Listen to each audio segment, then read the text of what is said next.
এ কি গপু বেটা, তুমি আলমারির মাথায় বসে আছো কেন? বাপ রে বাপ, কি ডান পিটে ছেলে হয়েছে রে বাবা। মামনি আমি ডান পিঠে ছেলে। হ্যাঁ, তুমি তো ডান পিটে, তাহলে কেউ আলমারির ওপর বসে থাকে? হ্যাঁ, মামনি আমি দেখবে একটা ডান পিঠে ছড়া বলবো। তুমি ডান পিটে ছড়া জানো? হ্যাঁ মামনি। বাপরে কি ডান পিঠে ছেলে, কোন দিন ফাঁসি যাবে নয় যাবে জেলে।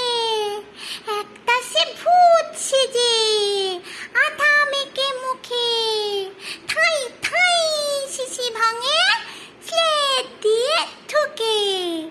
অন্যটা হামাদে আমার মতো আলমারি চড়ে, খাট থেকে লাফ দিয়ে টুমটাম পড়ে।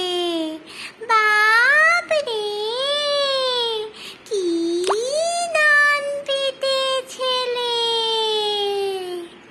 বাবা, কি সুন্দর কবিতাটা বললে তুমি। আচ্ছা, তুমি তো ডান পিটে তাই সুন্দর করে এই কবিতাটা বলতে পারলে, তাই না?